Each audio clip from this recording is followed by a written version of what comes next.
수사 지휘권이 발동된 윤석열 총장의 가족과 측근 관련 사건은 기존 수사가 지지부진하고 수사 과정이나 결과가 석연치 않아서입니다. 그런데 같은 의심을 받는 사건이 또 있습니다. 바로 윤 총장의 장모한테 거액을 대출해주고 부인의 전시회를 후원해온 한 저축은행 수사에도 의심스러운 대목이 많습니다. 장인수 기자가 단독 취재했습니다. 경기도 양주의 한 추모공원. 노덕봉 씨는 이 사업을 위해 2009년 신한저축은행에서 120억 원을 빌렸습니다. 그런데 신한저축은행의 박모 회장이 시공사를 통해 대출 금액의 10%인 12억 원을 대가로 요구했다고 합니다. 대출을 해주고 그중 일부를 돌려받는 이른바 꺾기 의혹. 10%를 줘야 된다. 이렇게 해서 이제 10%는 많다 해가지고 그래서 10억으로 결정해가지고 이제 그렇게 해서 주기로 했습니다. 이후 신한저축은행과 사업 이권을 둘러싸고 법적 분쟁을 벌이게 된 노덕봉 씨는 2015년 뒤늦게 검찰에 수사를 요청했습니다. 2009년 당시 추모공원 법인의 통장 내역을 보면 수상한 자금 흐름이 보입니다. 5월 19일에 신한저축은행에서 120억 원의 대출금이 입금됩니다. 그런데 다음 날 곧바로 석재공사 업체에게 6억 원이, 20일 뒤엔 납골당 시공업체로 5억 원이 빠져나갔습니다. 11억 원의 돈은 공사 대금은 아니었다고 합니다. 돈이 다시 시공사인 정은건설로 건너간 뒤 신한저축은행으로 전달됐다는 주장. 5억 받은 거 아닙니까? 신한테 가가지고 전달했다고는 들었어요. 당시 복잡한 자금 흐름의 한가운데 있던 납골당 시공업체 대표의 진술도 의혹을 뒷받침합니다.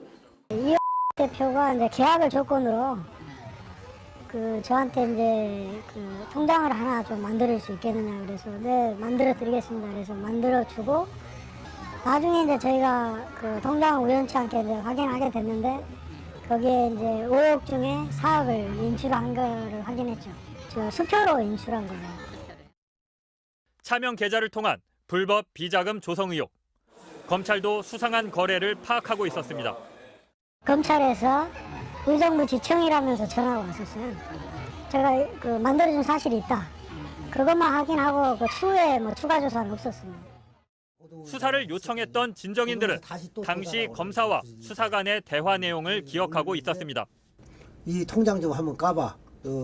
그러더니 통장 조회 좀 한번 해보라고 해서 조회를 하니까 한 15분에서 20분 정도 있으니까 통장으로 들어갔습니다. 그 자체가 불법인 차명 거래는 명백해 보이지만 어떤 이유인지 지금까지 아무도 처벌받지 않았습니다. 결국 저축은행의 비자금 조성인지 아니면 건설사의 배달 사고였는지 아무것도 밝혀지지 않았습니다. 이뿐만이 아닙니다.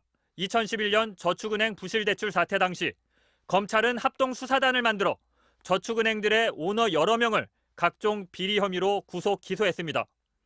당시 신한저축은행은 금융감독원으로부터 300억 원대의 각종 불법 대출 혐의로 고발됐는데도 검찰은 박 회장과 차남인 박모 대표이사는 빼고 그 아래 간부들만 불구속 기소했습니다. 신한저축은행은 윤석열 검찰총장의 장모 최모 씨와 특별한 관계를 유지해왔습니다.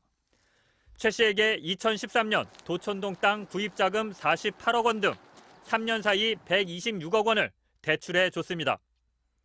2013년엔 최 씨 측이 신한저축은행에 300억 원대의 예금이 있다는 가짜 잔고증명서를 만들었지만 피해자라 할 수 있는 은행 측은 지금까지 최 씨에게 법적 책임을 묻지 않았습니다.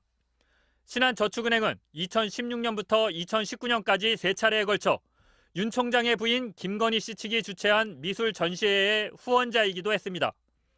2016년도 불법 대출 의혹 사건의 담당 검사는 해외 체류 중이어서 연락이 닿지 않았고 대검은 수사 재판이 진행 중인 사건에 대한 답변과 인터뷰는 부적절하다고 밝혔습니다. 신한저축은행 측은 MBC의 취재에 응하지 않았고 2009년 당시 10억 원의 비자금을 신한저축은행에 전달한 것으로 지목된 건설사 대표 역시 취재진의 연락을 받지 않았습니다. MBC 뉴스 장희수입니다.